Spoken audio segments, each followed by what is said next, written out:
Hello दोस्तों, कैसे हैं आप सभी। स्वागत है आपका मेरे YouTube चैनल के एक और नई वीडियो में। तो दोस्तों, वीडियोस थोड़ी टाइम पे नहीं आ पा रही हैं, कुछ निजी समस्याएं थोड़ी सी चल रही हैं, इस वजह से। तो आज का जो टॉपिक है, जैसे कि आपने थंबनेल में देखा है कि आरक्षण। जी हाँ, तो ये किस तरीके का आरक्षण है, इस आरक्षण के बारे में कोई बात क्यों नहीं करता। सभी लोग जो है एक विशेष प्रकार का आरक्षण जो मिलता है दलित वर्ग के लोगों को, ओबीसी एससी एसटी वाले लोगों को, वो भी इसलिए कि वो पढ़े लिख जाएं, पढ़ाई लिखाई करें और एक नौकरी पे पहुंच सकें। क्योंकि इस वर्ग का कई हजारों सालों तक शोषण होता आया है। तो सिर्फ 70 से 78 साल 75 सालों से जो आरक्षण मिल रहा है, उस पे सभी लोग उंगलियां उठाते हैं और उठाते आए हैं। लेकिन मैं उन लोगों से ये पूछना चाहूंगी कि ये जो आरक्षण है, कौन सा वाला जो मिलता है ब्राह्मणों को, ब्राह्मण जाति को, कौन सा आरक्षण, अभी बताती हूँ। आप इस वीडियो को देखिए और फिर बात करते हैं। तो वहाँ के कुछ ब्राह्मणों ने मेरा विरोध किया। मतलब पटेल जाति होने के कारण मैं एक धर्म का प्रचार कर रही हूँ, और धर्म का प्रचार जाति से नहीं, कोई भी कर सकता है। जो ज्ञानी है वही पंडित है, तो कोई भी कर सकता है। कथा अभी 24 फरवरी से 3 मार्च तक रैपरा ग्राम में होने जा रही थी। तो वहाँ के कुछ ब्राह्मणों ने मेरा विरोध किया। मतलब पटेल जाति होने के कारण कि आप पटेल जाति की हैं तो आप ये कथा नहीं कर सकती, जातिवाद किया। और जैसा कि वहाँ से फिर सूचना आई तो मेरे पिताजी वहाँ पर गए, तो मेरे पिताजी को भी उन्होंने गालियाँ दी, मारने की धमकी दी, मुझे दी। तो अगर आप कथा करेंगे तो हम ये कर देंगे, वो कर देंगे। तो मैं शासन से मतलब ये निवेदन करना चाहती हूँ कि आप मुझे सुरक्षा दें। सरकार से भी ये मांग करती हूँ कि मुझे सुरक्षा दें और मुझे कथा करने की अनुमति दें, क्योंकि मैं एक धर्म का प्रचार कर रही हूँ, और धर्म का प्रचार जाति से नहीं, कोई भी कर सकता है। जो ज्ञानी है वही पंडित है, तो कोई भी कर सकता है। बस मैं इतना ही कहना चाहूँगी। आप लोग मेरा सभी सपोर्ट करें। ग्राम के समस्त लोगों ने विरोध किया है कि कुछ लोग, कुछ ब्राह्मणों ने विरोध किया है। तो जी हाँ दोस्तों, इस वीडियो में जैसे कि आपने देखा कि जो लड़की है उसको बोला गया कि ब्राह्मण नहीं तो कथा नहीं कर सकती। जी हाँ, ब्राह्मण नहीं हो तो कथा नहीं कर सकती हो। तो देविका किशोरी को कथा करने से रोका, कहा पहले किसी ब्राह्मण से शादी करो। जी हाँ दोस्तों, ये देविका किशोरी जी थी जिनकी वीडियो आपने अभी देखी। इनको ये जो है, इनका कहना है कि ये धर्म का प्रचार कर रही हैं। तो ये सनातन धर्म में बहुत इनकी जो है आस्था है, मेरे ख्याल से काफ़ी आस्था है। तो इनका ये कथा करना चाह रही हैं, तो इनको कथा करने से रोका जा रहा है। बोला जा रहा है जातिवाचक कि आप जो है ओबीसी में आते हैं तो आप कथा नहीं कर सकते। यानी कि कथा करने का पूरा आरक्षण सिर्फ और सिर्फ ब्राह्मण जाति के लोगों के पास है, उनकी महिलाओं के पास है और उनके ही पुरुषों के पास है।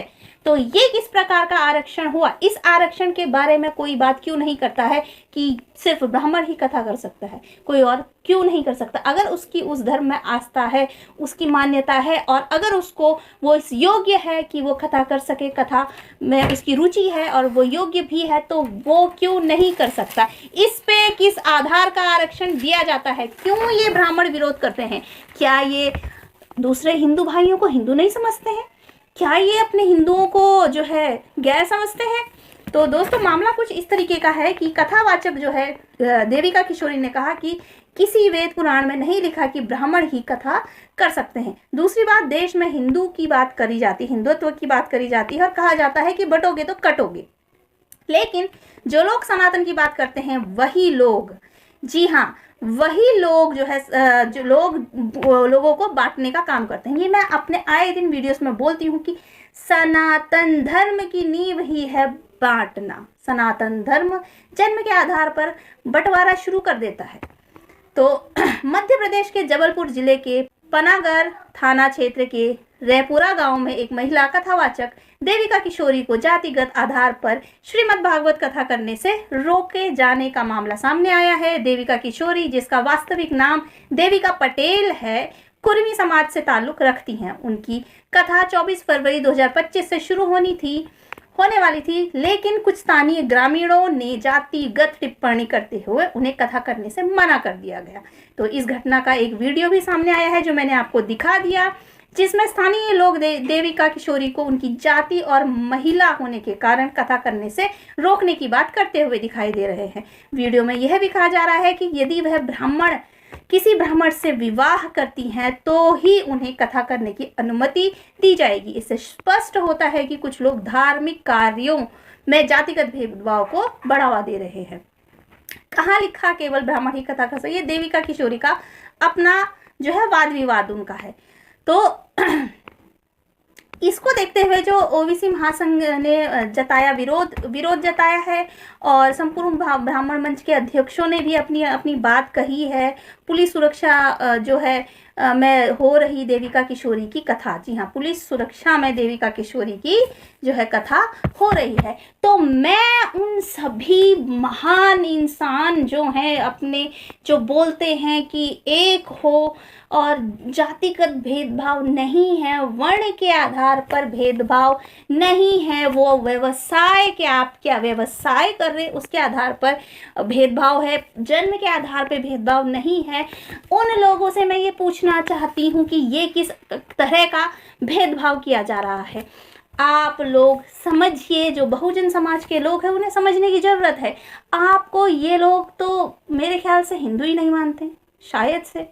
हम कैसे कहें हम हिंदू हैं? हमें कैसे होना चाहिए गर्व अपने आप पर कि हम हिंदू हैं, कि हम सनातनी हैं? ये हमें सनातनी समझे तब ना। तो आप लोग जो आरक्षण पे उंगली उठाते हैं, जो दलित समाज को मिल रहा है, उस पे उंगली उठाने वाले लोगों से मैं आज ये पूछना चाहती हूँ कि ये कथा करने का आरक्षण सिर्फ ब्राह्मणों के पास ही क्यों है? सदियों से, हजारों सालों से पहले तो पढ़ाई पर अधिकार था और जैसे तैसे बाबा साहेब ने हमें पढ़ने लिखने का अधिकार दे दिया, तो अब ये कथावाचक कथा भी नहीं करने देंगे। अपना ये उस विशेष कुर्सी पर विराजमान है और कथा सुनाते हैं, लाखों लोग इनकी कथाओं में बैठते हैं और आजकल तो मुझे लगता है पढ़े लिखों से ज़्यादा कथावाचक ज़्यादा फेमस है। लग्जरी इनकी लाइफ है और बहुत ही लग्जरी आइटम्स इनको रखने का शौक है और ये दुनिया को बताते हैं कि ये सब मोहमाया है। खैर, ये मेरा विषय नहीं है। मेरा विषय है कि जातिगत भेदभाव आप लोग समझिए, इन्हें सत्ता पर कायम रहना है, इन्हें एक प्रतिष्ठित समाज खुद को बना के रखना है, क्योंकि अगर ये इनकी फिर रोटी कहाँ से चलेगी। जैसे कि आज ही मैं एक मंदिर में जा कर के आई हूँ और मुझे बड़ा ही वहाँ पे लगा नज़ारा, बड़ा हास्यास्पद लगा है कि वहाँ पे आस्था के नाम पे सिर्फ और सिर्फ दुकान चालू हैं। कुछ आस्था से कोई मतलब नहीं है लोगों को और ज़बरदस्ती वो आपके लगा देंगे टीका, फिर बोलेंगे दक्षिणा दीजिए।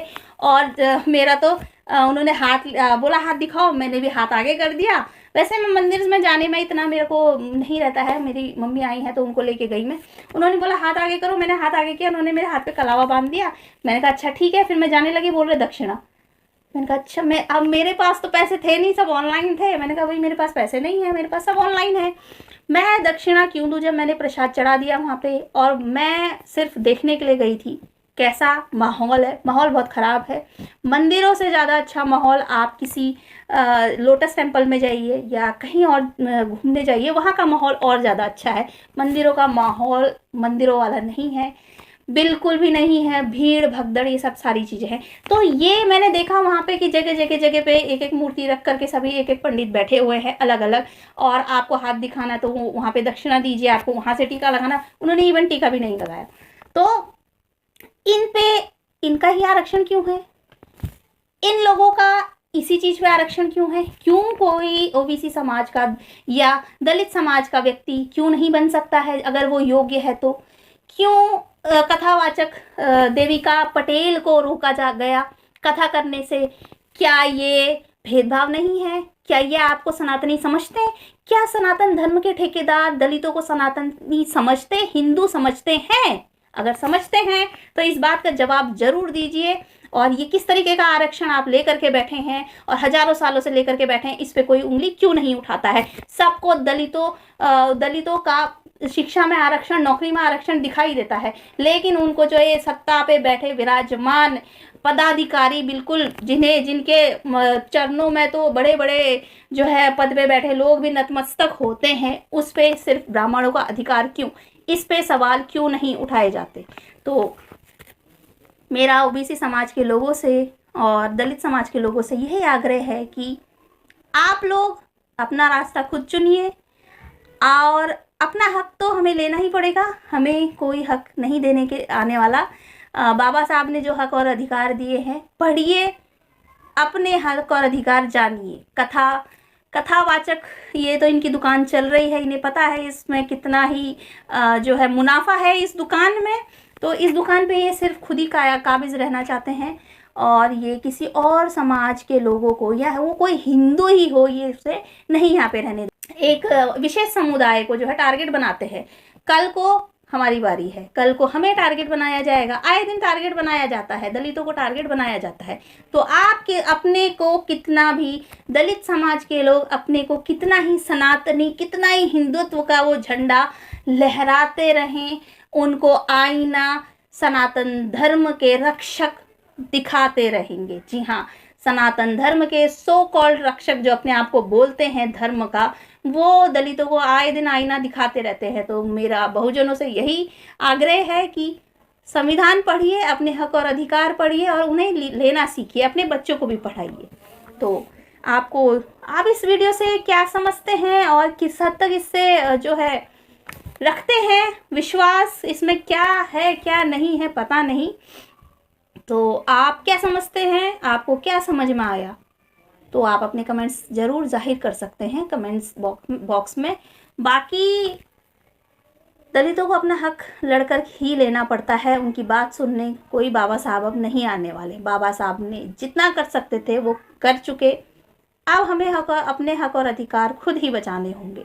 तो आप लोगों को वीडियो कैसी लगी कमेंट बॉक्स में ज़रूर बताएं कमेंट करके। चलिए मिलते हैं आपसे एक और नई वीडियो में, देखते हैं और क्या नया टॉपिक में लेकर के आती हूँ आपके लिए। तो दलितों पढ़िए, संविधान पढ़िए, अपने हक और अधिकार जानिए। मिलते हैं आपसे एक और नई वीडियो में। जय भीम, नमो बुद्धाय।